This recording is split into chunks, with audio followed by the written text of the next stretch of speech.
Hip-hop songs were not going to #1 at all in the 90s. Ever. In the 90s and 2000, there were no #1 hip-hop songs? Very few. Hip-hop was not dominating, was not pop music. It was the #1 form of music. Not in the 90s, it wasn't. Absolutely not. Rapping hip-hop? In the 90s? In the 90s. You're bugging.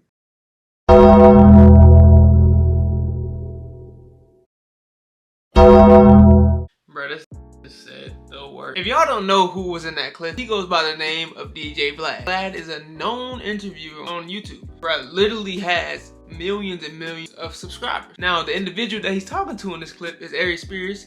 Ari Spears is a comedian, bro. It's funny as hell. He's fired with the impersonations, whatever you want to call them. Yes, he's that guy. And in this clip, they're literally arguing about rap music and its influence in the 90s. Vlad was basically saying there were no 90s #1 hits. If you name Tupac, if you name Notorious B.I.G., NWA, Ice Cube, how do you not know the 90s was full of #1 hits? That goes to show that Vlad is a literal culture vulture. Bro was not listening to rap. That's all well and dandy, but the problem lies within when you try to argue with somebody that knows 100% of what you don't know. To make things even worse, instead of simply just apologizing for being wrong, this fool doubled down on what he said. Now you're talking about songs or albums? Really, nigga? Yo, it's funny because Vlad reminds me of myself when I'm in a conversation or an argument with my girlfriend about a topic that I have no knowledge on. I just allow my macho-ness, my pride as a man to take over and debate her, knowing damn well I don't know what I'm talking about at all. Bro, it's like Vlad has this weird complexity with the people that he brings onto his channel, and he feels that the person that he's interviewing has to agree with his points no matter how out of bounds or untrue that they are. And that, for me, damn near feels like a master-slave relationship, bro. I might be stretching here, but let me know if y'all felt that vibe too. Yo, unfortunately for Vlad, him admitting to being wrong is harder than him asking his interviewees questions that might get them indicted. Like, how old were you when you first started hustling? I wasn't hustling, man. I was a school guy, man. Going to school, handling my business, man, you know? Yeah, that's right. I went to school with him. 100% legal? You were good? Yeah. Doing everything by the book? It feels like when your mom catches you in the act of lying, and before she kicks your ass, she's trying to give you a chance to tell the truth. She's like, are you sure? Are you sure for sure? Because I know the real answer. Now, if you're familiar with hip-hop, you know that rappers in general do not F with snitches. Look at 6ix9ine, look at how they try to blackball Gunna. We ain't gonna talk about that right now. The reason why I bring up being a Fed is because Vlad, in a lot of his interviews, has asked a lot of questionable things only the Feds would ask rappers. So that situation happened, and then there was another altercation that happened in the studio. Oh, the studio was something like though. Yo, let me tell you, Ja Rule. You were there. I was there. Okay. I'm there for everything. Right. Ja Rule, Irv Gotti, brother, them niggas are lucky. Chris Gotti, whatever his name, Chris Gotti, them niggas are so lucky because niggas had a 45, I swear to God, with no safety. Yo, I have two questions, bro. How do we even get to the conversation if you talking about having a loaded pistol with no safety? Secondly, why are you even talking about this subject, bro? Third of all, why is Vlad even asking you these types of questions? And trust me, it's gonna get worse, watch. If that shit was in the room, it would be a whole different scenario. Y'all don't understand how real it is. Ja Rule and them niggas would have been dead, cause somebody, either me or 50 gonna squeeze. This nigga said differently scenario. So if you guys don't know who that is Tony Yayo. Tony Yayo is a past member of 50 Cent's G-Unit. If you don't know who G-Unit is, you need to do your research. My concern about this whole situation is, Vlad, if you know that this is information that could potentially hurt Tony Yayo and more importantly 50 Cent, because 50 Cent is the brand here, why are you asking him these types of questions? Now don't get me wrong, bro. I feel like a lot of people could attest to the things that I'm about to say. That interview specifically, it's super engaging. Hearing that type of information from Tony Yayo just makes me feel like a person behind the scenes. I actually get to see what was actually going on. But then I look on the back end at how it could possibly affect Tony Yayo and 50 Cent in the long run. Why are we doing this? There's so many other things that we could talk about. Why are we speaking about shit in the past that could possibly lead to legal problems in the present? Vlad, you are my boy. Now, yes, I do have a lot of questions about Tony Yayo's relationship with Vlad, but 50 Cent himself has said he is going out on a limb to offer Tony Yayo a certain amount of money, I believe it's around $5 million, to stop interviewing with Vlad because he doesn't want that information exposed. We don't know if it's real, we don't know if it's not, allegedly. Y'all know how the game goes. I know there are some of you that's probably gonna attack me in the comment section saying, Vlad is not as bad as you're making it seem. And I get why you would say that, but we gotta understand who we're dealing with here. DJ Vlad is the person who would lie on someone's name in order to defame them. If you guys know who comedian Godfrey is, he's an OG comedian.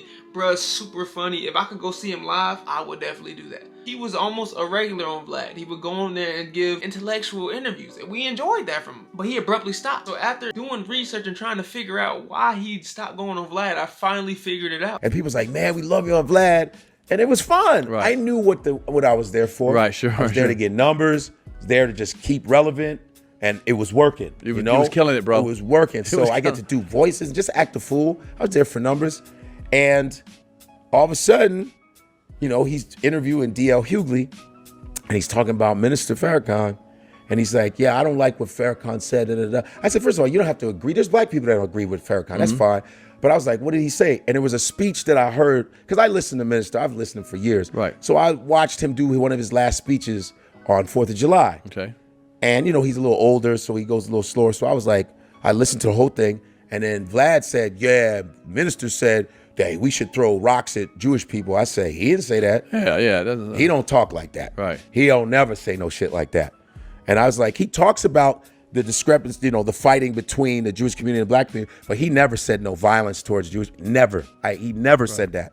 And I said, you lying, dude. He didn't say that. He used a metaphor. What he said was, as Muslims, we take the rock of truth and we throw it at he's a very metaphor, intelligent man. Right, sure. He's a master violinist, if you know that. He's a very intelligent man. I said, he didn't say that, dude. Stop, dude. And he goes, I said, well, me and Lord Jamar called him. We said, we ain't gonna be no bitches. We're gonna confront you. Sure, real and shit. say, hey man, you're gonna send an apology. A rebuttal. Bro. Right. And he goes, I sent one. He goes, that looked like a technical difficulty, dude. You did not send an apology, bro. Vlad was lying on Minister Farrakhan. If you don't know who Minister Farrakhan is, he is a leader of the black community. Bro is from the Nation of Islam, bro. They don't play when it comes to Minister Farrakhan. You almost might die if you speak on somebody crazy like that. And for him to misquote Minister Farrakhan in that way and stand on it, that just goes to show that you don't care about black people. You don't care about our leaders. You would disrespect them because you have the privilege, you feel the privilege, and you use the privilege. Do your research before speaking on someone. Secondly, when you're called out on your bullshit and you don't agree, you continue to go with the lie.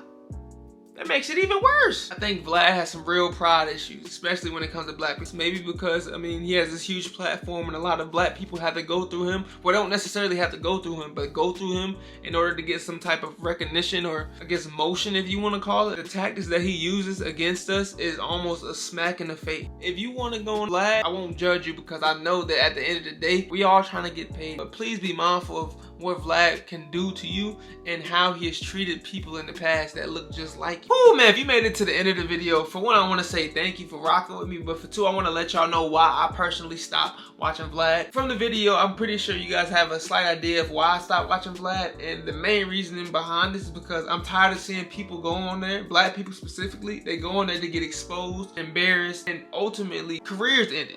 With that being said, I want to give y'all a list of podcasters and interviewers that I watch personally that are black owned and that don't work to sabotage the people that they interview. Say Cheese TV, we have Art of Dialogue, and we have It's Up There podcast. Those are the three podcasters that I watch right now instead of watching Vlad. I'm not trying to sway you from watching Vlad, but I'm kind of trying to sway you from watching Vlad. Let me know in the comment section if you watch Vlad's interviews. I don't fault you, I don't blame you, because at the end of the day, bro, we're here for a good time, not a long time, man. Enjoy yourself. Watch whoever you want to watch. I don't really care. If you still watch Vlad interviews, bro, let me know in the comment section, or let me know if you stopped watching Vlad, and if there's a specific reason why you stopped, please leave it in the comment section. I want to get up a discussion about this. Let me know what y'all feel and how y'all feel. And until next time, make sure to yourself and nobody without peace. And chicken grease.